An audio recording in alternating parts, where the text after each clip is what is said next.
Une autre vie par Éric Vincent. Une autre vie est un recueil de poèmes et il s'inscrit après la saga Arlette et après le désastre de mon premier mariage. Curieusement, la chronologie des événements paraît suivre le même canevas que celui de Poèmes d'ailleurs, avec la même issue. L'avenir le dira. De cette nouvelle livrée de rimes, j'exclus les quelques strophes en allemand, la langue de Goethe étant, hélas, en perdition en France. J'exclus aussi certains poèmes que mon ex-femme refusait de voir lus par des yeux étrangers, sûrement l'angoisse du qu'en dira-t-on. Mais j'ai retenu quelques odes de circonstance, composées pour des collègues ou des personnes partant vers de nouveaux horizons professionnels et personnels. En préambule, il m'arrivera d'indiquer qui est la source d'inspiration ou d'expliquer les circonstances de l'écrit. Bonne lecture. Le vent du désert. À noter, les deux poèmes qui vont suivre sont des jumeaux opposés. L'un souffle la mort, l'autre la joie de vivre. Mon portrait est tout craché. Le vent du désert, le souffle tranchant de la peine capitale, les larmes contenues dans la coupe trop tard, vrai sourire crispé, jouant le gendre ringard, le vent du désert envahit ma vie glaciale. Mon bourreau, nommé le cerveau, brûle d'envie, d'écarter de mon cercle les rares bonheurs, de graver au pieux sigil d'amour sur mon cœur, le vent du désert embrase même ceux qui sourient.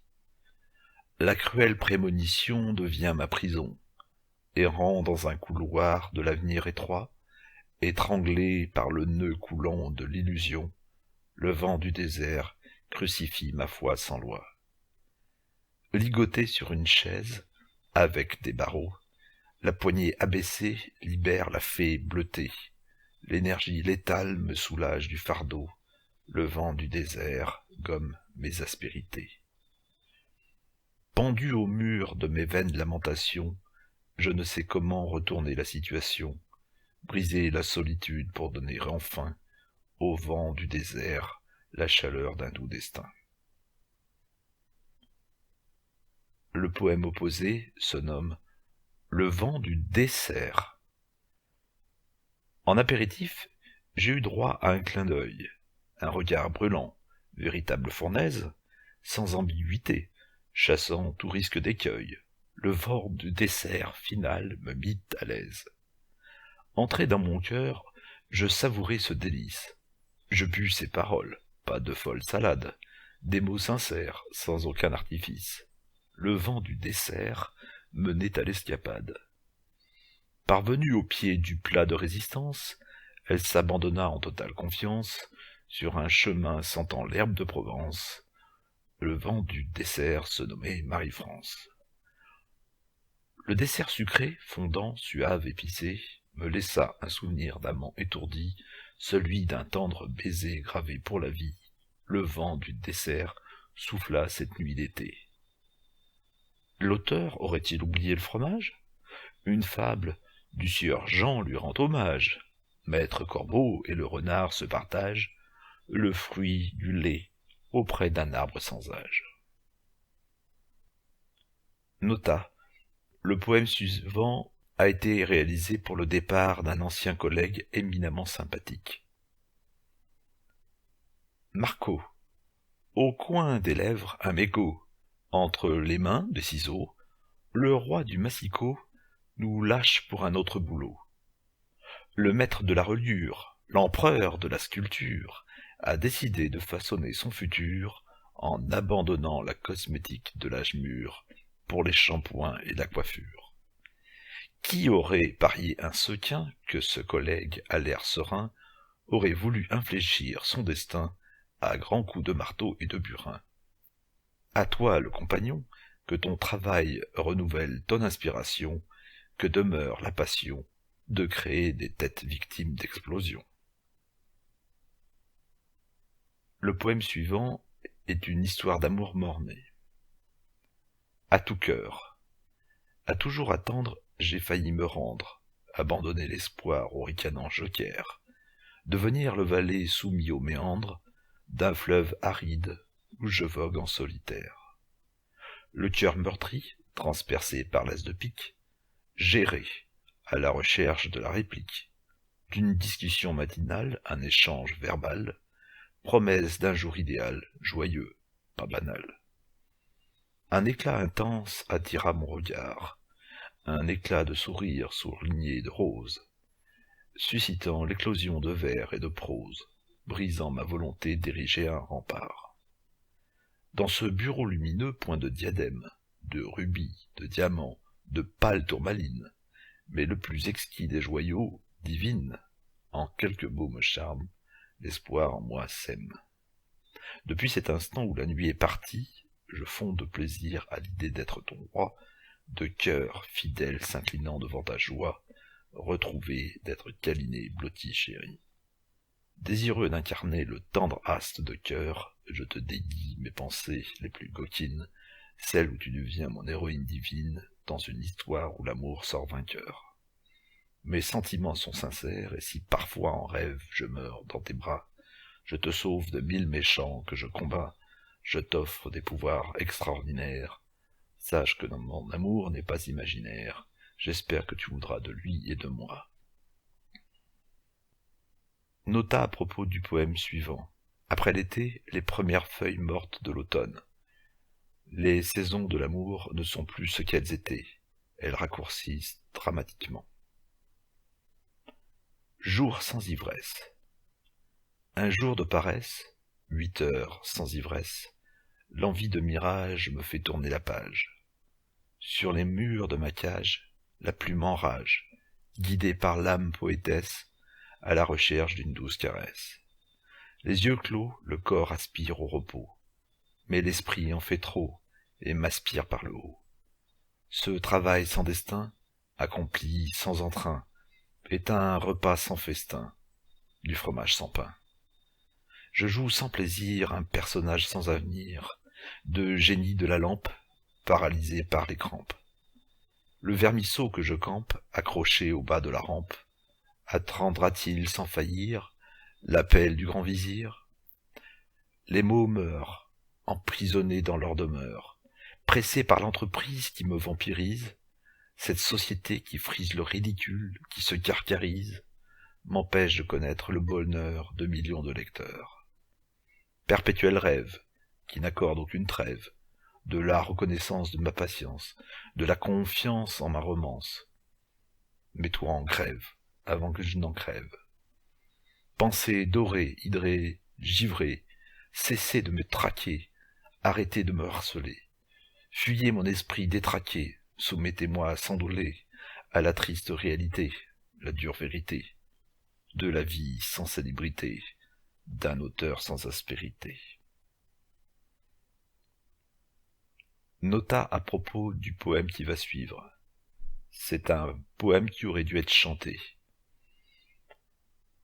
J'ai l'estomac qui chante. 2 doigts de confiture, pas de littérature. Un nuage de lait dans le café sucré. Un petit croissant chauve, un flan pruneau, un beau morceau de pain, croqué dès le matin. J'ai l'estomac qui chante, les tartines me hantent. Chouquette, baquette, faites la fête. Du pâté de lapin, pour un ventre bien plein. Une orange pressée, pour noyer le gosier. De la crème de marron, un zeste de citron. De la gelée de coin, pour boucher les recoins. J'ai l'estomac qui chante, les tartines me hantent. La faim me guette, jette-moi des miettes.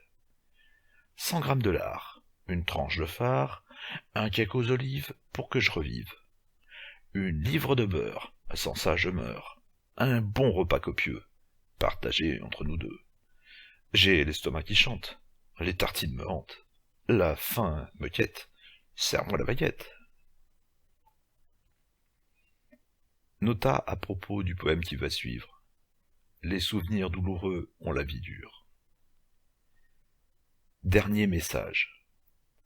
Il entre dans la maison en claquant la porte du salon. Il croit perdre la raison. Sa journée ne fut que poison. Le silence règne dans la demeure. Un frisson le plonge dans la torpeur. Le chiffre 1 s'affiche sur le répondeur. Joie ou bonheur, qu'indique cette lueur? Il écoute le message, monte la rage, gronde l'orage, et même s'il ne prend pas ombrage, irréparables sont les dommages. Elle lui dit qu'elle ne l'aime plus, que tout est foutu, qu'il doit l'oublier, que la vie continue. Plus de réalité, il se sent perdu. Il prend des cachets. Il faut qu'il se tue.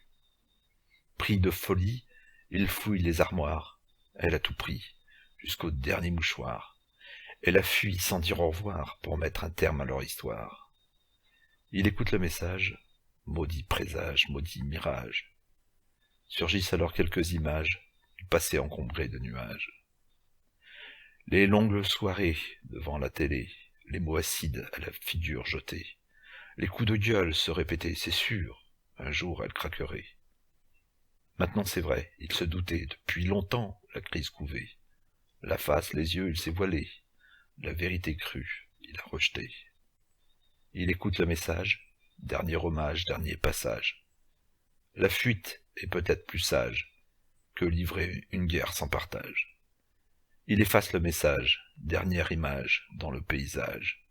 Il voguera vers d'autres rivages pour écrire une nouvelle page. Il entre dans la maison, file droit vers le salon. Dans un verre, il jette quelques glaçons et verse une double ration. De la liqueur pour oublier le silence de la demeure, pour plonger dans la torpeur. Le regard glisse sur le répondeur, le chiffre 1 clignote sur l'afficheur. C'est la voix de Lison.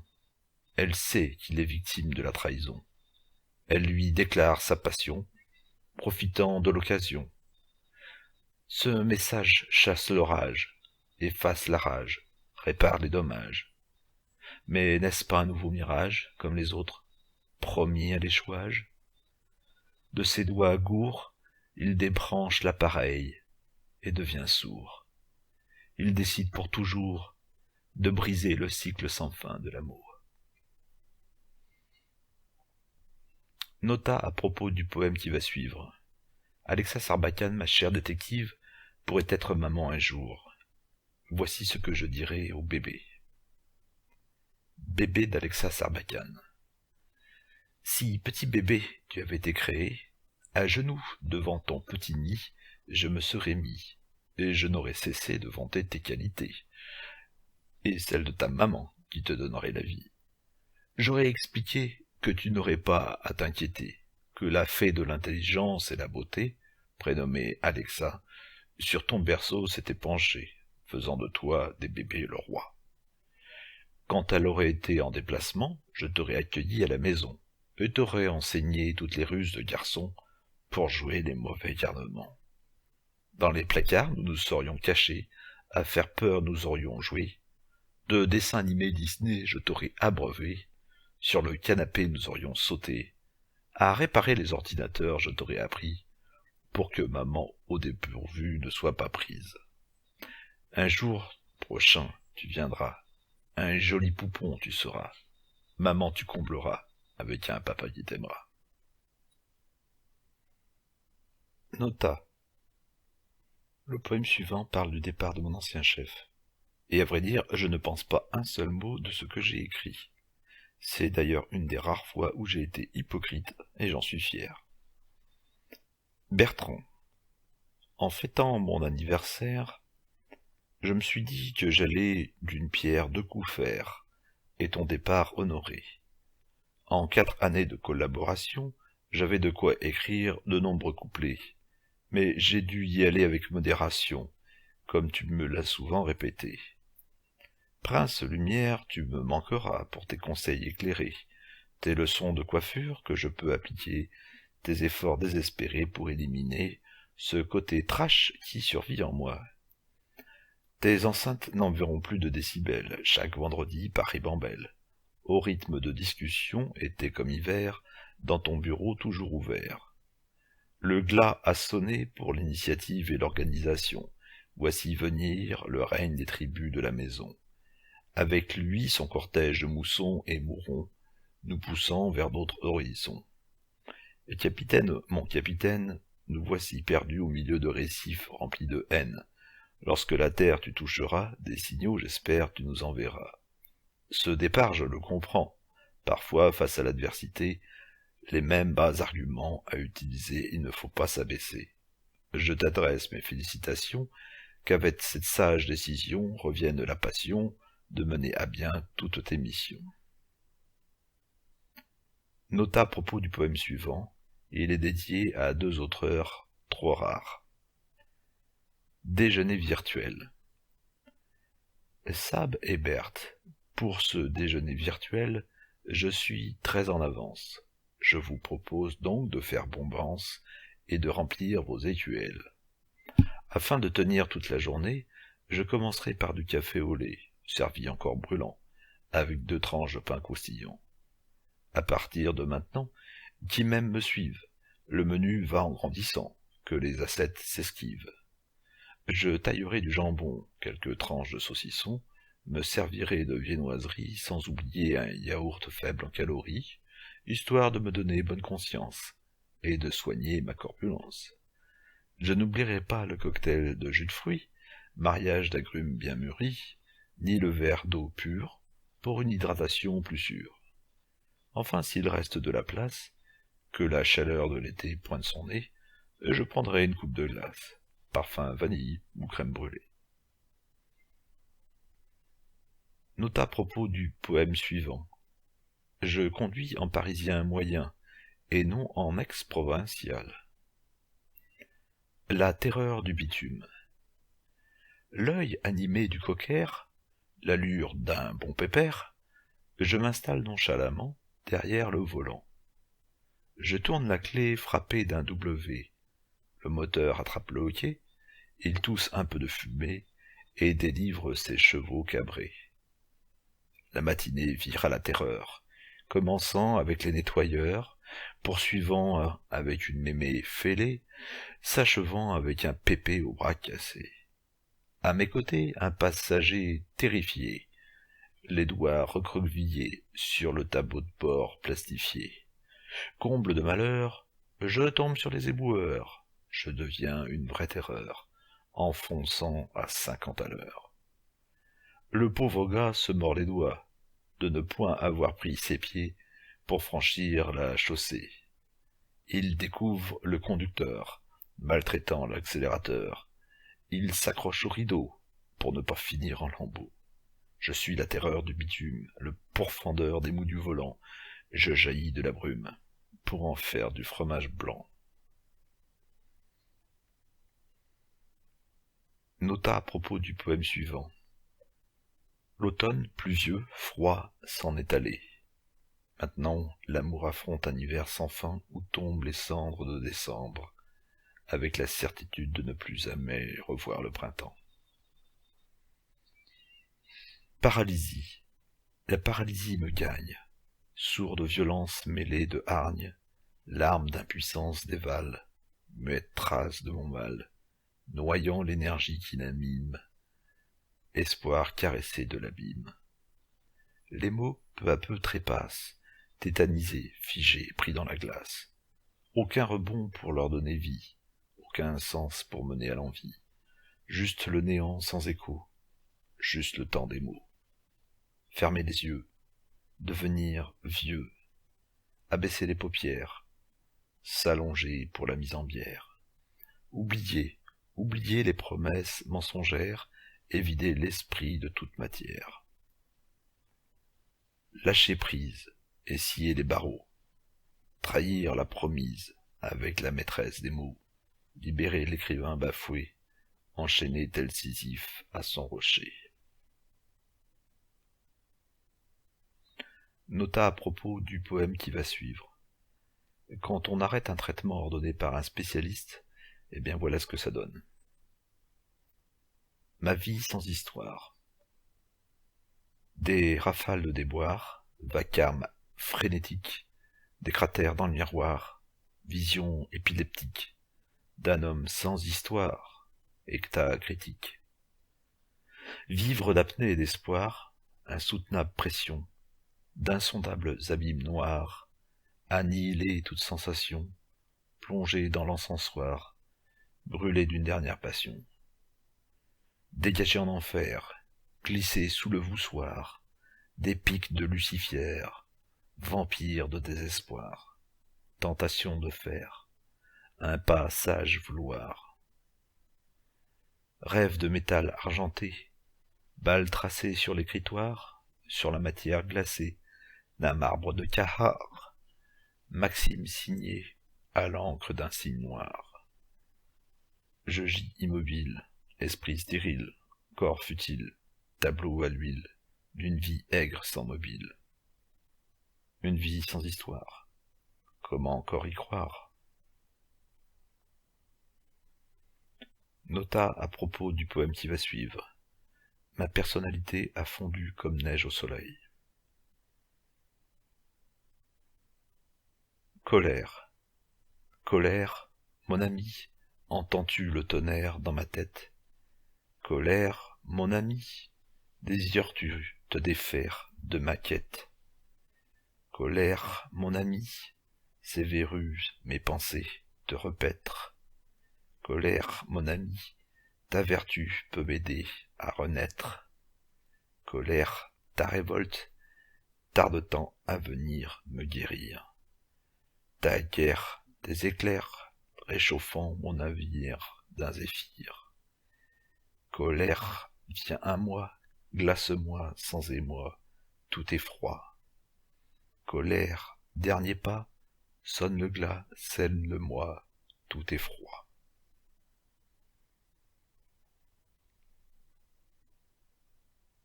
Mon existence asymptotique. Mon existence asymptotique prend la forme typique d'une courbe. Elle évite les droites exotiques, cède aux croisements les plus fourbes, s'interdit tout, voit sens unique, et se part d'une couche de bourbe. Mon existence asymptotique n'autorise qu'un simple détour, une trajectoire purement cynique, une marche arrière pour seul retour, dans un tunnel achromatique, malgré les larmes mon recours. Mon existence asymptotique, cette autoroute vers le néant, est une voie déserte sans boutique, où faire le plein de sentiments, point de menu gastronomique, mais juste une ration de calmant. Mon existence asymptotique s'étire jusqu'à cet horizon, clos d'un péage automatique, cette énervante terminaison, d'un cheminement erratique, d'un voyage dénué de passion. Mon existence asymptotique s'achèvera dans le décor, tracé et réglé au sort tragique, jeté de bâbord à tribord, avec cabriole acrobatique, enfin délivré par la mort. Deux vies. Aux confins de l'univers, nos âmes voguaient, par un esprit révolutionnaire, nos esprits animés. Vivre en solitaire, nous en avions une idée. Quitter nos repères, nous étions décidés. Des premiers mots empreints de douleur, confession de tes mots, comme un torrent dévastateur. Je retiens mes sanglots, s'efface l'auteur. Se dessine l'anneau qui enserre mon cœur. Un séisme de forte magnitude ébranle mes certitudes. Une onde à l'infinie amplitude fracasse mes habitudes. Guidé par l'instinct ou frappé par le devin, je t'accueille, je t'écoute, je te cueille, tu m'envoûtes. Tes apparitions de la femme donnent une nouvelle définition. Tes disparitions, dans mes veines, provoquent la démolition. Je suis suspendu à un rêve entre ciel et terre. En moi s'annonce la trêve, entre fiel et guerre. Peu à peu se tisse la toile, se déchire le voile. Je sens presque nos doigts qui se touchent. À travers nos mots murmurés de nos bouches, de notre rencontre jaillit la fusion d'une étoile. Toi et moi, Flore, vivrons une nouvelle aurore. L'amour n'est pas mort. M'arrose sur le sable. Sur un nuage au ciel, j'envisage pluriel, ton visage mirage comme un doux breuvage. L'auteur se lève et ose, signe la trêve pour rose, et sur le sable dessine l'union sacrée divine. Deux brillants en amande, tes yeux sont mystère, ton regard diamant noir, mon ventre pitère. Je saigne, mais ne romps pas, je masque l'amour, derrière l'humour. Ta douleur en souffrance taraude ma colère, ta douceur innocence coule en rivière. Je brûle, mais ne fuis pas, gravir la tour et voir le jour. L'espoir renaît enfin, douce pensée, jasmin, graine de bonheur, parfum, levée dans ton jardin. Cesse l'enfer, la croix, mon cœur ouvert pour toi, et tu éclaires ma voix, et pour te plaire, ma foi. Ton sourire me délivre de mes tortionnaires. Je veux vivre, être libre, et ne plus me taire. Je signe, mais ne mens pas, franchir l'enceinte de tes pires craintes.